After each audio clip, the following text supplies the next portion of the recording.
Welcome back to another BGC from Home video with yours truly, Miss Leah. Hello everybody. Today we are working towards earning our Saving for My Future badge, right? And today's activity is spending smart. So we're gonna learn all about how to smartly spend our money and the best way to just go about it wisely. So let's jump into it. All right, so let's watch this quick video on budgeting. This video provides tips and information on how you can track what you're spending and where you're spending and the best way to create a plan for saving.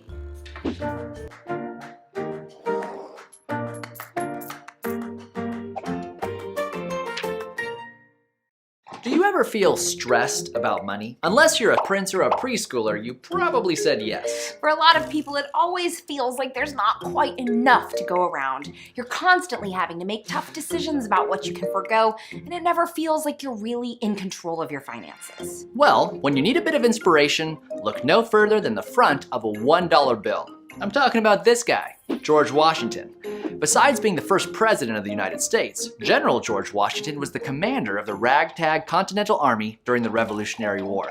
He must have felt like he never had enough soldiers to go around, but by making a plan, he was able to lead that army to victory over the greatest fighting force in the world. You can take a cue from George by becoming commander-in-chief of your finances. Each one of these is a soldier in your army, and your battle plan is a budget. I know, the word budget makes most people want to go AWOL. In fact, according to a 2016 Gallup poll, only 32% of couples keep a written budget of any kind. But if you were a soldier, would you want to follow a general who was making it up as he went along?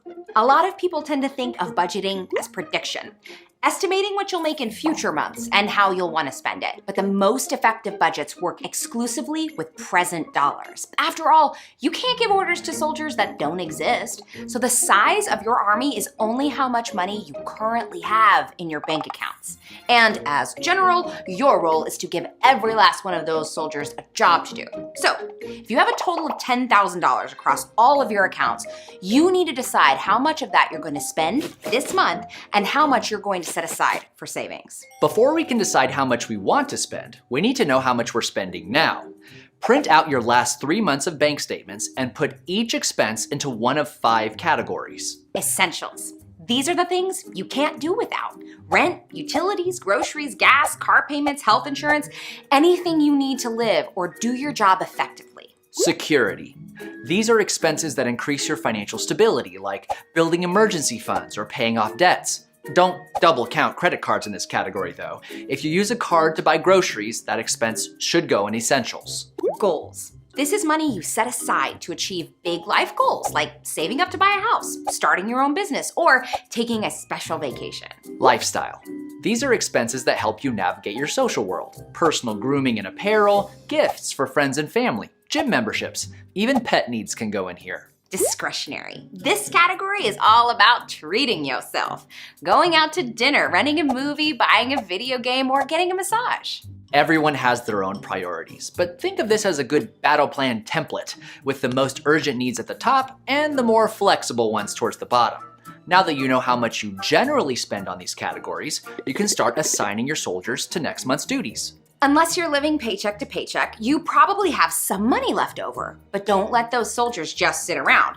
Decide what you're saving them for. Is it an emergency fund or a Hawaiian vacation? Savings that have explicit purposes are a lot harder to steal from. Congratulations, you've made your first month's budget. Now how do you make it stick? Number 1, write it down. You can use a spreadsheet, an app, or good old pencil and paper. But no general ever won a war by keeping all their strategy up here. Number 2, update it. Conditions on the ground will change, so re-strategize at the beginning of every month, and you'll have new soldiers to deploy in next month's battles. Number 3, use advanced technology. Thanks to the dozens of budgeting apps you can download for your phone, no one has to keep a checkbook longhand anymore. This can be especially helpful for discretionary spending. Now you can know right away whether you can afford that Weird Al album on vinyl. So how do you know you're budgeting correctly? Well, the most obvious answer is that you're less stressed. Imagine enjoying a dinner out without worrying about whether or not you can afford it.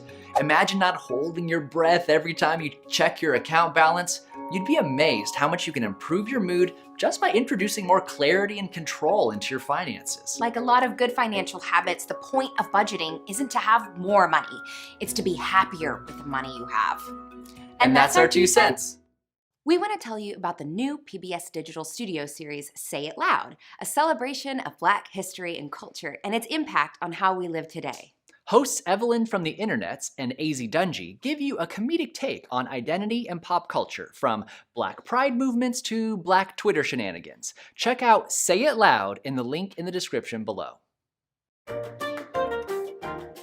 All right, you guys, so now that we just watched that video, what did you guys get from it? I'm listening. For me, I gathered that by building your budget, by putting things into categories like essentials, needs, wants, it'll help keep you on track when it comes to budgeting and best practices on saving money. So I love that. Now it's time to create our own weekly budget. Let's get to it.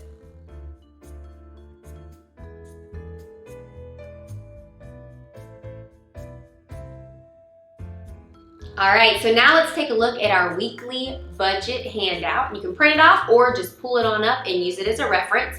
Okay, so we're gonna play a game. We're gonna pretend that we have $100. That is our weekly budget, $100, okay? So on a separate sheet of paper, write down $100, and then you're gonna go through your weekly budget and you're gonna select the items that you need to purchase. These could be needs or wants, but you really need to think about it because remember, your needs are essential. So we're gonna write down all the things that we want, the things that we need, and even how much money we had left over after. So let's do it.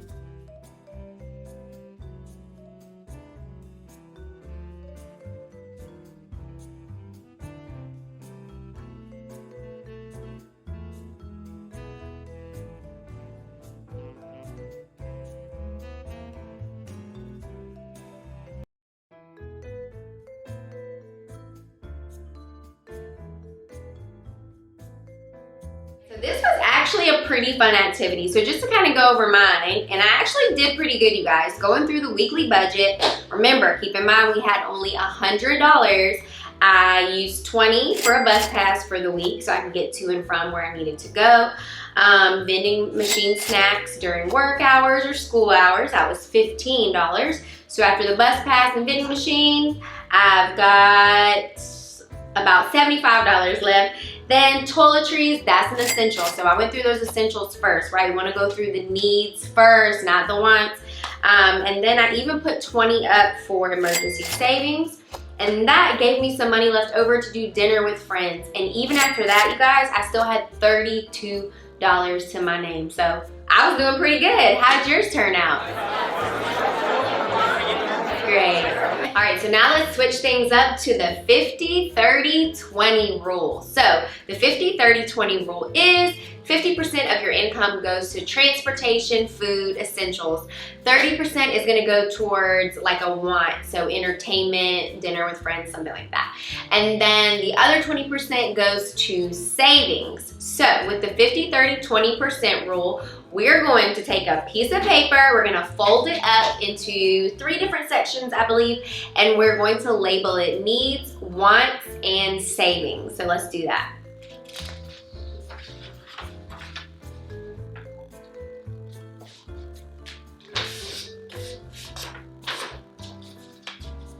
This I think is 4 sections, you guys, but that's okay. I don't really understand. Oh, well, you know, I have my moments, guys. Don't just look, production back there behind the camera is judging me, okay?